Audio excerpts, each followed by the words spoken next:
وما كنا لنهتدي لولا أن هدانا الله لقد جاءت رسل ربنا بالحق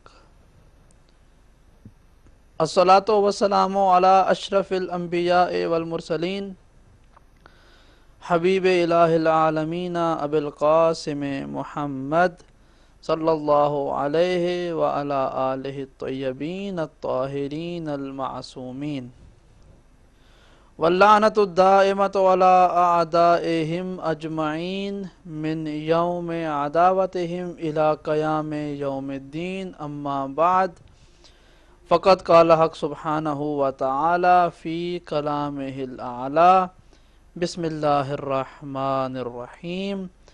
كم من فئة قليلة غلبت فئة كثيرة بإذن الله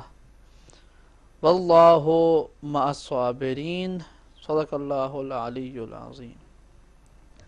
محترم و مکرم ناظرین کرام، برادران ذی وقار، خواہران ذی شان، السلام علیکم ورحمۃ اللہ وبرکاتہ۔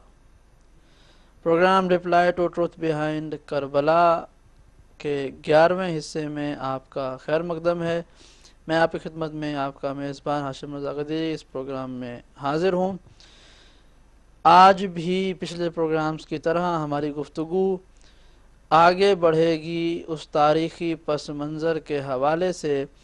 کہ جس کو موضوع بنا کر بھولی بھالی عوام کو جانتے بوجھتے لوگوں نے دھوکہ دینے کی کوشش کی اور ایک عرصے تک اس میں وہ کامیاب ہوتے رہے۔ کربلا ایک ایسا معرکہ حق و باطل تھا کہ جس نے قیامت تک کے آنے والے انسانوں کے لیے ایک معیار بتا دیا، ایک سٹینڈرڈ بتا دیا، ایک کرائٹیریا بتا دیا کہ انسان کی ترجیحات کیا ہونی چاہیے، انسان کس شے کو کس شے پر فوقیت دے تو کامیاب ہو سکتا ہے۔ خداوند کریم نے فرمایا ہے کہ انسانوں کے لیے مال میں اور اولاد میں امتحان رکھا گیا ہے، یعنی انسان اگر فتنے میں پڑتا ہے تو یا مال کی وجہ سے پڑتا ہے یا بیٹوں یعنی بنون اولاد کی وجہ سے پڑتا ہے، یا اس کے پاس دوسرے لفظوں میں کہا جائے کہ مال بہت زیادہ ہوتا ہے تو وہ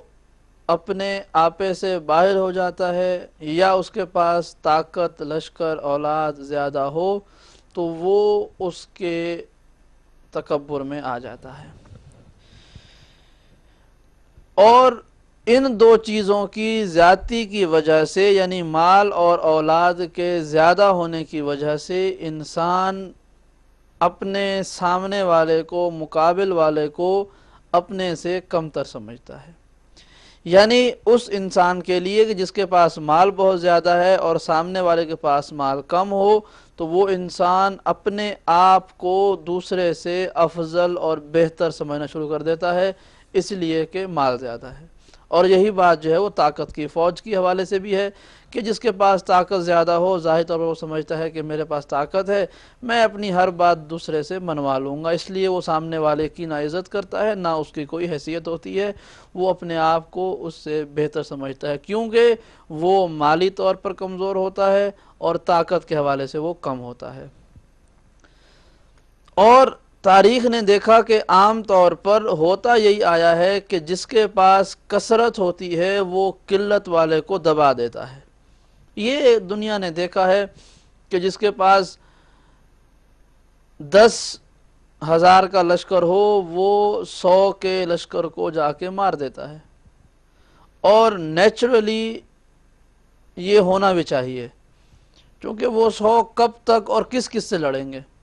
ہونا بھی یہ چاہیے فطری طور پر کہ جس کے پاس زیادہ مال ہے، زیادہ طاقت ہے، وہ جا کے دوسرے کو زیر کر دے، تباہ کر دے، تہس نہس کر دے۔ اور یہ ہوتا بھی رہا ہے، لیکن اسلام نے کہ جو خود ایک معجز نما دین ہے، معجزہ دین ہے، اس کا پھیلنا، اس کی ترقی، اس کی اشاعت، اس کا فروغ خود ایک معجزانہ عمل ہے۔ تو وہ اسلام جب دنیا میں آ کر یعنی رسالت صلی اللہ علیہ وسلم نے اپنا پیغام دیا، تو اس کے بعد یہ جو ایک فطری چیز تھی کہ بڑا لشکر چھوٹے پر غالب آتا ہے، بڑا لشکر چھوٹے کو دبا دیتا ہے، زیادہ طاقت چھوٹی طاقت کو ختم کر دیتی ہے، اسلام نے اپنی جنگوں میں، اپنے دفاع میں، تحفظ میں اس کو الٹ کر دیا، اور اسلام کی تاریخ کی ایک مثال بن گئی کہ ہمیشہ لشکر اسلام کی تعداد کم رہتی تھی، سپاہیوں کی، اسلحہ کم تھا یعنی مال بھی کم تھا اور فوج بھی کم تھی، لیکن مد مقابل کو اسلام کے اس لشکر نے کبھی فتح یاب نہیں ہونے دیا۔ اس کی جو وجہ ملتی ہے، جو سمجھ میں آتی ہے، وہ یہ ہے کہ دشمنوں کے پاس فوج زیادہ تھی اور مال زیادہ تھا، لیکن ایمان نہیں تھا، اللہ پر توکل نہیں تھا، اللہ پر بھروسہ نہیں تھا، جبکہ مسلمانوں کے پاس کم مال اور کم طاقت تھی لیکن اللہ پر بھروسہ تھا، ایمان تھا، اس لیے انہوں نے اپنے اس ایمان پر اپنا سب کچھ جب قربان کرنے کا ٹھانا تو انہوں نے دشمن کو زیر کر دیا۔ جنگ بدر میں دیکھتے ہیں تو مسلمان کم ہیں، دشمن زیادہ ہیں، احد میں بھی یہی ہے، خیبر و خندق، ہر جگہ پر یہی ہوتا ہے کہ مسلمان تعداد میں کم رہتے ہیں اور دشمن زیادہ رہتا ہے، اور یہی بات چلتے چلتے آ جاتی ہے کربلا کے واقعے کے دوران۔ کربلا کے واقعے میں یہ ہوتا ہے کہ لشکر اسلام جب کربلا پہنچتا ہے تو تاریخ کو 72 لوگ نظر آتے ہیں لشکر اسلام میں، اور لشکر کفر جو ہے وہ ہزاروں پر پھیلا ہوا ہوتا ہے۔ کم سے کم بھی جو ہے نا، بہت کم سے کم لوگ بھی ہیں تو وہ بھی 40,000 ملتے ہیں روایتوں میں کہ لشکر یزید میں 40,000 لوگ تھے کم سے کم، اور زیادہ سے زیادہ تو لاکھوں چلے جاتے ہیں، لیکن اگر ہم کم سے کم کی بات بھی رکھیں تو کم سے کم 40,000 مقابلے پر آئے تھے 72,000 کے، اور لشکر کفر بھیجنے والوں کو پتا تھا کہ یہ 72 کے مقابلے میں یا 100 کے مقابلے میں بھیجنے بہت قلیل تعداد میں، کہ وہ لشکر جس کے ساتھ عورتیں بھی ہیں، بچے بھی ہیں، ان کے ہاں بھیجا جا رہا ہے، لیکن اس کے باوجود چونکہ وہ تکبر، وہ فرعونیت ذہن میں تھی کہ ہمارے پاس مال زیادہ ہے تو بھیج دو، طاقت زیادہ ہے تو بھیج دو، تاکہ ان کم والوں کا کچھ نہ بچے، لیکن اسلام نے، خداوند کریم نے وہ بدر والی تاریخ دہرائی کہ ظاہری طور پر کم تھے لیکن بڑے لشکر پر غالب آ گئے۔ آج بھی دنیا اپنے پرائے دوست دشمن سب مل کر اس بات کا اقرار کرتے ہیں کہ وہ 72 حق پر تھے اور وہ ہزاروں باطل پر تھے۔ کم طاقت تھی، کم لوگ تھے، جلدی شہید ہو گئے، لیکن اس کے باوجود آج بھی وہ کم طاقت والا لشکر زندہ باد ہے، اور وہ لشکر کفر جو اپنی دولت اور طاقت کی وجہ سے اپنے آپ کو خدا کا لشکر سمجھتا تھا، فرعون کا لشکر سمجھتا تھا، وہ آج مرد آباد ہو گیا۔ یہ وہی جوش تھا، ایمان تھا، اللہ پر بھروسہ تھا کہ جس کی جزا اللہ نے اس کو اس طرح دی، اس چھوٹے لشکر کو، کہ وہ بڑے لشکر پر غالب آ گیا۔ یہ تلاوت میں آپ کے سامنے روزانہ کیا کرتا ہوں، کم من فئۃ قلیلۃ غلبت فئۃ کثیرۃ باذن اللہ واللہ مع الصابرین، کہ ایک چھوٹا لشکر بڑے گروہ پر غالب آ گیا، بے شک اللہ صبر کرنے والوں کے ساتھ ہے۔ ہماری گفتگو کل مدینہ کے حوالے سے، مدینہ کے حالات پر ختم ہوئی تھی کہ مدینہ کے لوگ امام حسین علیہ السلام کے ساتھ کیوں نہیں چلے، اس لیے کہ ان کے عقیدوں میں یہ بات بٹھا دی گئی تھی ان کے ذہنوں میں کہ جس کی خلافت پر متفقہ فیصلہ ہو جائے، بیعت عام ہو جائے اور اجماع ہو جائے، اس کے خلاف بغاوت نہیں کر سکتے ہیں، اس کے خلاف بغاوت نہیں کرنی چاہیے، چاہے وہ اچھا ہو یا برا ہو، کوئی بھی ہو۔ جب اجماع ہو گیا کسی کی بیعت پر تو اس کا مطلب یہ ہے کہ وہ حاکم وقت ہے، خلیفہ برحق ہے، رسول اللہ کا جانشین ہے، لہٰذا اس کی بیعت نہیں توڑ سکتے ہیں۔ یہی وجہ تھی کہ لوگوں کو معلوم تھا کہ امام حسین نواسہ رسول ہیں، لوگوں کو معلوم تھا کہ وہ چھوڑ کر جا رہے ہیں، لوگوں کو معلوم تھا یزید کون ہے، لوگوں کو معلوم تھا کہ کیا حالات ہوئے ہیں، لیکن چونکہ بڑوں نے یزید کی بیعت کر دی تھی، انہوں نے یزید کی حمایت کر دی تھی، اس لیے لوگ جو ہیں وہ اپنے عقیدے کو اس کے بعد نہیں بدل پائے۔ انہوں نے امام کو چھوڑ دیا، یزید کو نہیں چھوڑا۔ یہ ایسی وجہ تھی کہ جس کی وجہ سے یہ لوگ امام حسین کے ساتھ نہیں گئے، حالانکہ رسالت مآب نے بتایا تھا کہ یزید نام کا شخص میرے دین کو تباہ کرے گا، بنی مروان میرے دین کو تباہ کریں گے، میرے ممبروں پر بندروں کی طرح سے ناچیں گے۔ یہ رسالت مآب نے اپنی زندگی میں ہی بتا دیا تھا، خبر دے دی تھی، اور اس کو سب لوگوں نے سنا بھی تھا۔ تو وہی لوگ اور ان کی اولادیں یزید کی بیعت کر کے یزید کو مستحکم کرتے رہے۔ بہرحال مدینے سے امام چلے ہیں تو نہ کوئی روکنے کے لیے آیا ہے، اور نہ وہ مدینے کے بڑے بزرگوں کے بیٹے امام کے ساتھ جانے کے لیے تیار ہوئے ہیں۔ امام اپنے گھر والوں کو لے کر، چند ساتھیوں کو لے کر چلے گئے ہیں کوفہ کی سمت، لیکن پہلے امام نے طے کیا کہ میں حج کر لوں گا۔ حج کا موسم قریب تھا، حج کرنے کے بعد میں کوفہ چلا جاؤں گا، لیکن امام جب اپنے حالت احرام میں تھے اور امام نے میدان عرفات میں دیکھا کہ لوگ جو ہیں وہ اپنے احرام کے اندر خنجروں کو چھپا کر آئے ہیں،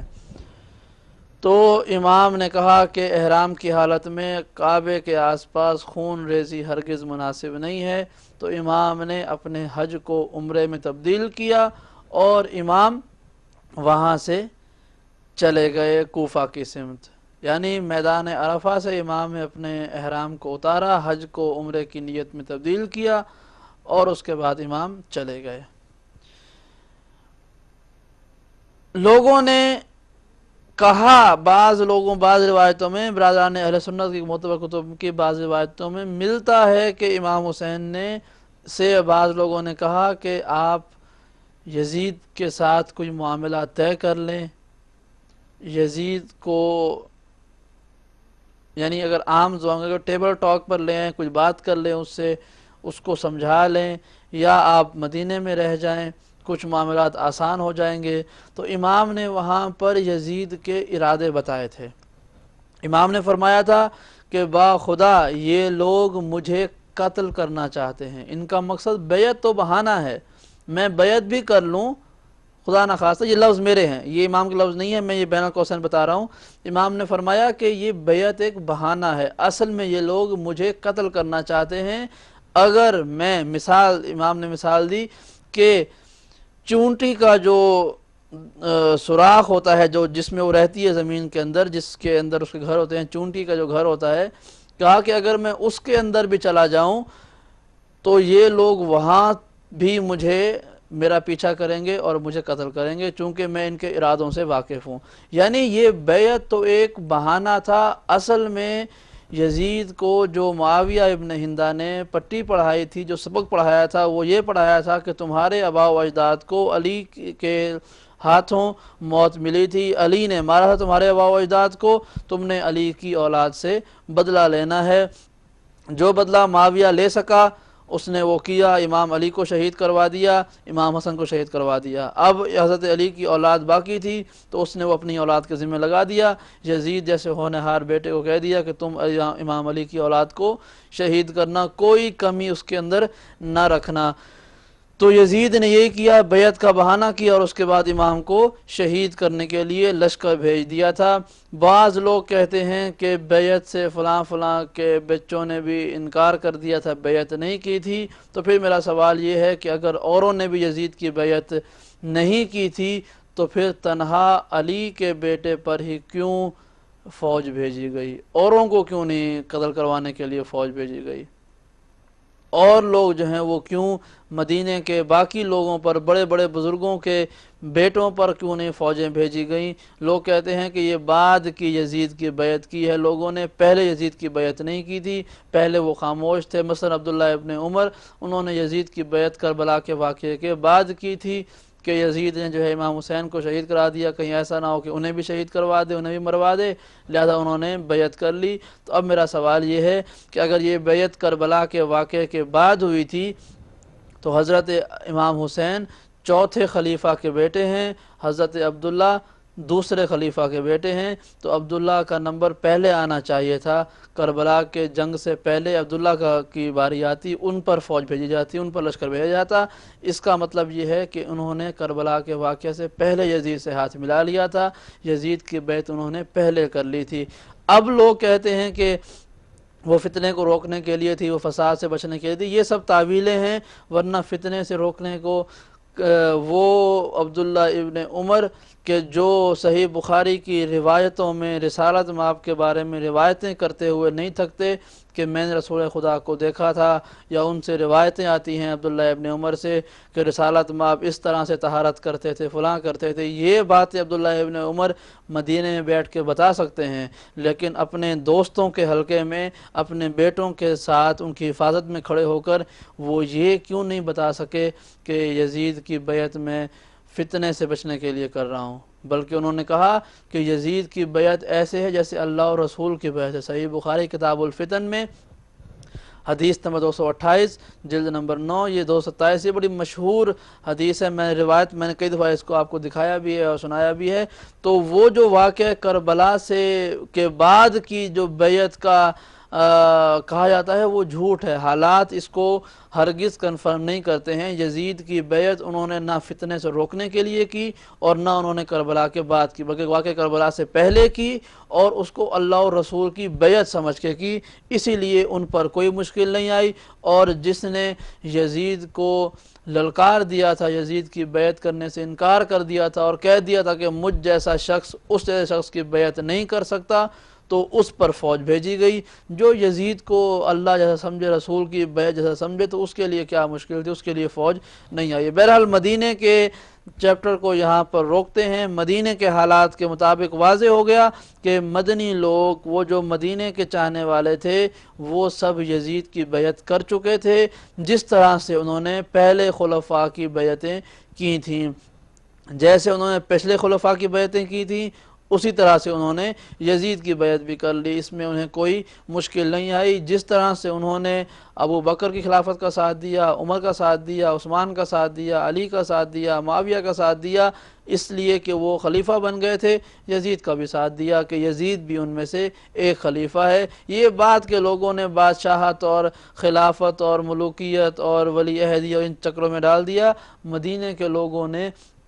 ان کو کچھ نہیں کہا۔ مدینے کے لوگوں کے نزدیک اس وقت بھی یہی تھا کہ جیسے حضرت ابوبکر خلیفہ ہیں ویسے یزید بھی خلیفہ ہے، اس میں کوئی فرق نہیں ہے۔ اس پر بھی اجماع ہوا ہے، اس پر بھی اجماع ہوا ہے، ان کو بھی عوام نے متفقہ طور پر خلیفہ مانا ہے، اس کو بھی متفقہ طور پر خلیفہ مانا ہے۔ یہی وجہ تھی کہ انہوں نے امام حسین کا ساتھ نہیں دیا ہے، اور امام حسین تنہا اپنے چند ساتھیوں کو لے کر، گھر والوں کو لے کر چلے گئے ہیں۔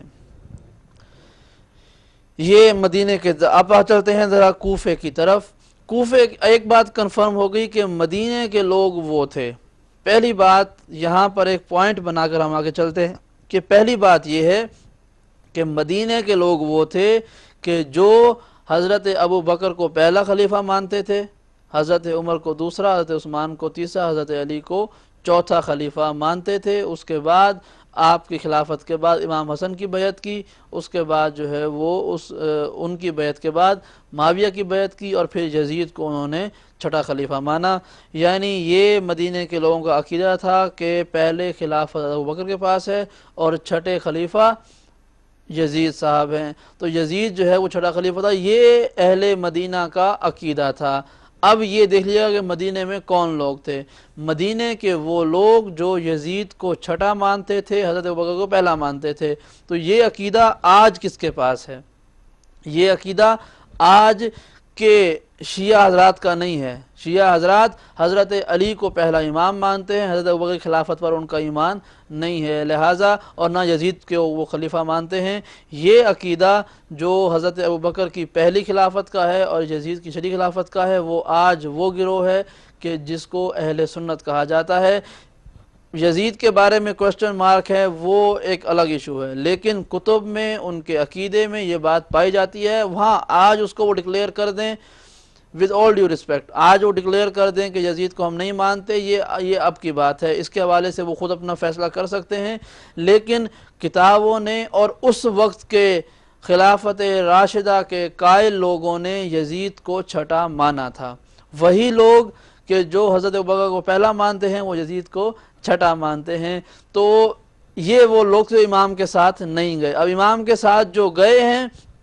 ان کا جانا بتاتا ہے کہ وہ یزید و خلیفہ نہیں مانتے، یہ بڑی اہم اور غور طلب بات ہے۔ جو امام کے ساتھ گئے اس کا مطلب یہ ہے کہ وہ امام کے ساتھی ہیں، امام کے جانثار ہیں، اور امام کے جانثاروں کی نشانی یہ ہے، ان کا ساتھ جانا بتاتا ہے کہ وہ یزید کو خلیفہ برحق نہیں مانتے تھے، اور اگر وہ یزید کو نہیں مانتے تھے اس کا مطلب یہ ہے کہ وہ امام حسین کی فکر پر تھے، اور جو امام حسین کے ساتھی تھے وہ وہی ہیں جو آج شیعہ کہلاتے ہیں۔ اس کا مطلب یہ ہے کہ جو امام حسین کے ساتھ نہیں گئے وہ خلافت راشدہ کے قائل تھے، اور جو امام کے ساتھ گئے وہ امامت بلا فصل کے قائل تھے، وہ حضرت علی کو پہلا امام مانتے تھے۔ اب یہ نام کچھ رکھتے رہیں، شیعہ، سنی، فلاں، یہ نام آپ رکھتے رہیں، جو آپ کا دل چاہے جس کو آپ مرضی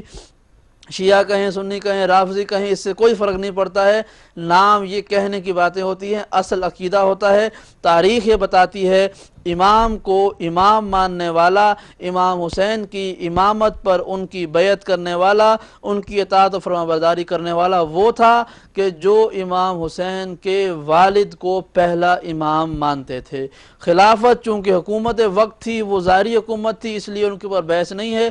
امامت جو کہ حقیقی معنوں میں معنوی عہدہ بھی ہے، حکومت بھی اس کا حق ہے، لیکن اب اس پر ہم بحث نہیں کرتے ہیں۔ تو وہ لوگ جو امام علی کو پہلا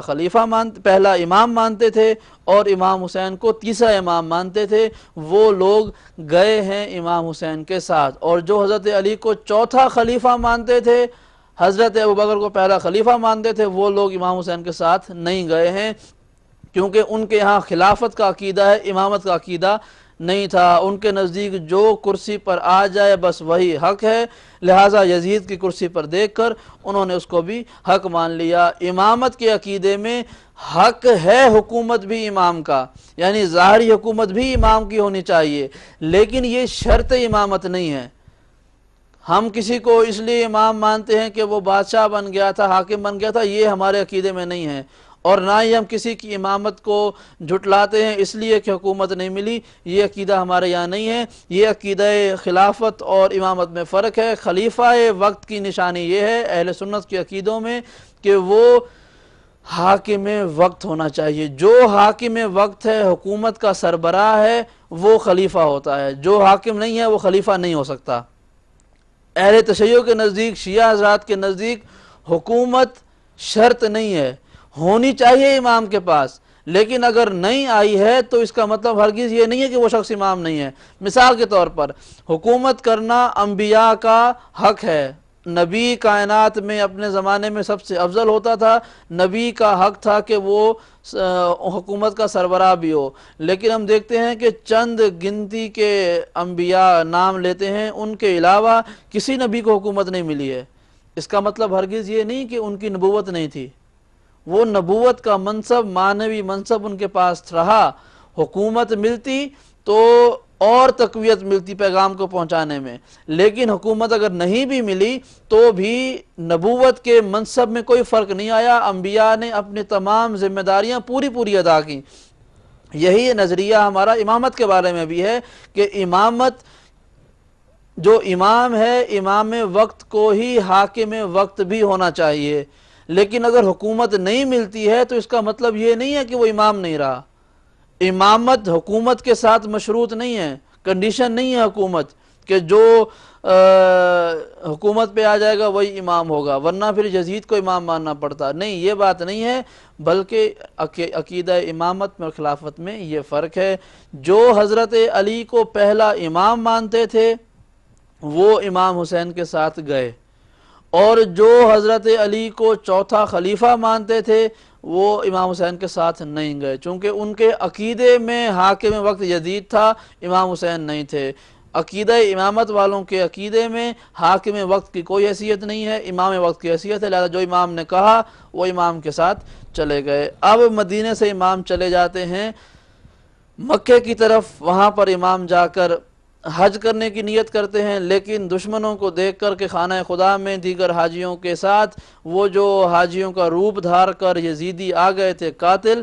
کہیں ایسا نہ ہو کہ امام حسین کی جان کے لینے کے چکر میں وہ اوروں کو بھی نقصان پہنچائیں اور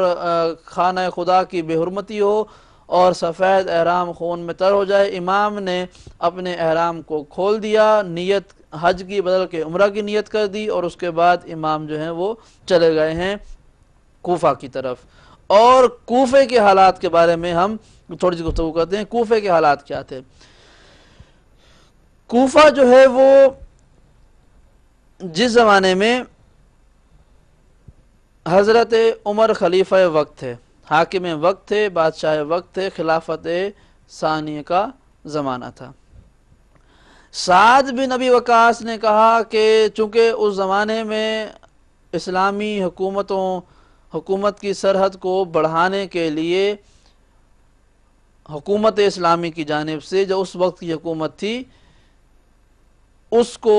مزید بڑھانے کے لیے انہوں نے مختلف ممالک پر حملے کیے، مختلف جگہوں پر حملے کر کے ان شہروں کو فتح کیا تاکہ وہاں کا مال بھی ان پر آ جائے، ان کی حکمرانی کی جو سرحد ہے وہ بڑھتی جائے۔ پہلے تھوڑی حکومت تھی تاکہ وہ بڑھتی جائے اور جگہوں سے زکوٰۃ و خمس آئے اور لوگ غلام اور کنیز بنے، وہ حکومت جو ہے وہ بڑھتی جائے، وہاں پر اسلام پہنچے نہ پہنچے کم سے کم ہمارا پیغام اور ہمارے فوجی ضرور پہنچ جائیں، وہ دائرہ حکومت کا بڑھاتے گئے۔ تو جب نئے نئے شہر فتح ہو رہے تھے وہاں کے لوگوں کو تلوار دکھا کر مسلمان کیا جا رہا تھا کہ زکوٰۃ اور خمس نہیں دیا تو جان لے لی جائے گی۔ تو وہ جب نئے نئے شہر فتح ہو رہے تھے اور ہر جگہ عرب جو ہے وہ پھیلتے جا رہے تھے، کہیں کوئی عرب چلا گیا کہیں کوئی عرب چلا گیا، تو عرب جو ہیں وہ ان کے دماغ بڑے ہونا شروع ہوئے کہ بھائی ہم تو پوری دنیا پر چھانے والے ہیں، ہم جو ہے وہ تو ہم بڑا کام کرنے والے ہیں۔ تو اور ممکن ہے کہ اس طرح سے بغاوت بھی ہو جائے، چونکہ مدینہ ایک طرف ہے اور حکومت اسلامی دوسری طرف پھیلتی جا رہی تھی، یعنی مدینہ اگر اس طرف ہے تو حکومت اسلامی یہاں پر پھیلتی جا رہی تھی۔ سعد بن ابی وقاص نے حضرت عمر کو کہا کہ عربوں کے دماغ جو ہیں وہ بڑھ رہے ہیں، یعنی وہ متکبر ہونا شروع ہو رہے ہیں، وہ غرور میں آنا شروع ہو رہے ہیں، لہٰذا اس کے بارے میں کچھ کیا جائے۔ حضرت عمر نے کہا کہ ایک ایسی زمین دیکھی جائے، کوئی ایسی جگہ دیکھی جائے کہ جو سمندر سے بھی قریب پڑتی ہو، فوجی حوالے سے بھی اس میں بہتر کام ہو سکے اور وہ مرکز بھی بن جائے۔ یعنی ابھی مدینے میں ہے تو مدینہ ایک طرف ہے، کوئی ایسی جگہ دیکھیں کہ جو درمیان میں ہو، سمندر بھی قریب ہو اس کے، فوجی حوالے سے بھی وہ مستحکم جگہ ہو، وہاں پر چھاونی بن سکے، اور اس کے بعد جو ہے وہ سینٹر بھی ہو، وہ درمیان کی جگہ بھی ہو، سمندر بھی قریب ہو، اور اس کے پاس جو ہے وہ وہاں پر آبادی کی جا سکے۔ تو وہاں پر سلیمان حذیفہ نے کوفہ کے اس شہر کو، اس جگہ کو پسند کر دیا۔ سلیمان حذیفہ حضرت عمر کے کوئی مشیر تھے، انہوں نے جو ہے وہ اس جگہ کو پسند کیا، کہا کہ یہ جو کوفہ ہے، اور اس کا نام بھی کوفہ انہوں نے رکھا تھا، اس جگہ کو انہوں نے آباد کرنے کا منصوبہ بنایا۔ تو دوسری زمانہ خلافت میں حضرت عمر کے زمانے میں یہ جو جگہ کوفہ تھی اس کو لوگوں کے رہنے کے لیے منتخب کیا گیا کہ یہاں پر لوگوں کو رکھا جائے، فوجی لحاظ سے بھی بہتر ہے، حکومتی معاملات کو بھی، یعنی طاقت کا مرکز اگر اس کو یہاں بنا دیا جائے تو یہ بڑا اچھا ہو جائے گا۔ اس کے بعد حضرت عمر نے کیا کیا، 17 ہجری میں انہوں نے تقریباً 40,000 خاندان کوفہ میں آباد کر دیے۔ دوسری خلافت کے زمانے میں ہی کوفہ جو ہے وہ 40,000 گھر وہاں پر بن کے وہاں پر آباد، 17 ہجری میں کوفے کو 40,000 گھر بنا کر آباد کر دیا گیا۔ تو کوفہ شہر کی بنیاد رکھی گئی تھی سعد بن ابی وقاص کے مشورے پر، سلیمان حذیفہ کے نام دینے پر اور حضرت عمر کے حکم پر یہ کوفہ کا شہر تیار ہوا شروع ہوا۔ 17 ہجری میں 40,000 مختلف خاندانوں کے لوگوں کو وہاں پر گھر لے کر مفت میں گھر دے دیا گیا کہ آپ یہاں پر رہیں۔ حکومت کی جانب سے ترقیاتی منصوبہ بنایا گیا ہے۔ آپ وہ جنگجو لشکر، وہ لوگ قبیلوں